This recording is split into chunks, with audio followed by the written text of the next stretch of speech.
Non mais c'est pas possible. Il est hors de question que je présente un film de Mexicain habillé en Mexicain, hein. C'est débile. Ah, le fan footage, quelle belle idée de merde. Il s'agit au départ d'un procédé cinématographique de récupération de pellicules impressionnées pour en faire un autre film. Le premier à utiliser cela est Isidore Izo en 1951 pour le film Traité de bave et d'éternité. Utilisé à toutes les sauces, le genre reprend vie en 1999 grâce au film Le Projet Blair Witch. Et personnellement, c'est un film que je ne peux pas blairer et que je trouve vomitif. Ah mon dieu, on est suivi, vite, courant! Hurry up! I'm coming! My boots are laced! Oh my god, what the fuck is that? What the fuck is that? Le genre retombe ensuite dans l'oubli pour réapparaître grâce à un énorme buzz médiatique avec Paranormal Activity d'Oren Peli. C'est simple, un regroupement d'enregistrements concernant une possession et une disparition. Rien de bien méchant, mais le film reste relativement efficace malgré les médisances de certains. Seulement, le film a tellement bien marché qu'une suite de 3 films a vu le jour pour l'instant et 2 spin-offs, un japonais avec Tokyo Night et un mexicain avec The Marked Ones dont les qualités vont déclinantes. Non mais c'est vrai putain, pourquoi continuer à faire des films qui polluent nos salles obscures? C'est pour le fake, mon pote. Ce nouveau Paranormal Activity était censé nous apporter des éléments de réponse aux mystères entourant la secte et les démons prenant possession des gens. Et le seul truc que l'on aura à se mettre sous la dent, c'est que la secte s'appelle la secte des sages-femmes.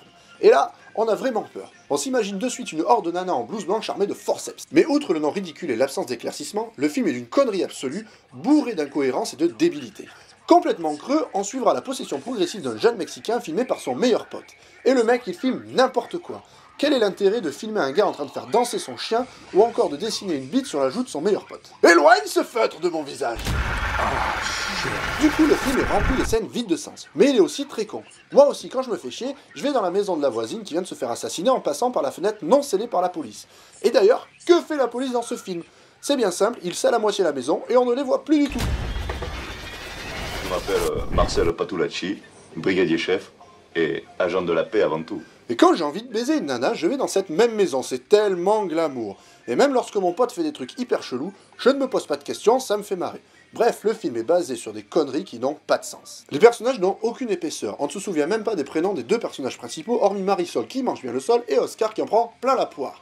Et les clichés sur les Mexicains vont bon train.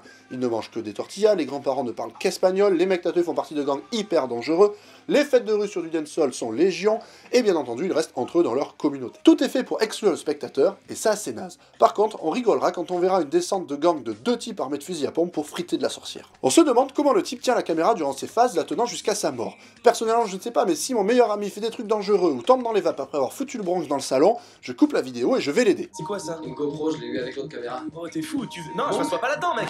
Allez, vas-y! T'as qu'à le faire, toi. 3, 2, 1, go! Ça veut peut-être critiquer le voyeurisme d'aujourd'hui, mais en voulant faire réaliste, le film ne l'est pas du tout. L'utilisation de la caméra à l'épaule est au départ une idée pour faire des films plus immersifs avec des effets de peur plus réalistes et donc plus effrayants. Mais ce film utilise toutes les ficelles usées jusqu'à la corde pour essayer de faire peur. Aïe caramba, j'ai trouvé la ficelle usée! Le film ne se base que sur des scare jumps faciles en augmentant le son ou en mettant des apparitions soudaines. Rien n'est fait pour instaurer une ambiance ou pour faire monter la pression, contrairement au film de James Wan. Le tout est pollué par un humour adolescent stupide et potache. Enfin, le film essaye de faire le lien avec le premier épisode de la franchise, mais là aussi il arrive à se planter. Dans le premier opus, la nana bute son mec en le balançant sur la caméra, dans celui-ci, elle le plante à coups de couteau dans la cuisine. WTF? Au final, Paranormal Activity de Marked Ones c'est une belle bouse, mais qui reste supérieure au 2e et 4e épisode. Il s'agit d'un film lambda qui ne fait pas peur et qui est rempli de vide.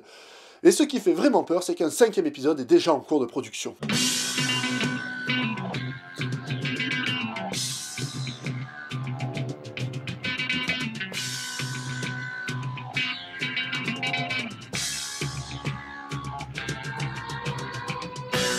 Oh shit.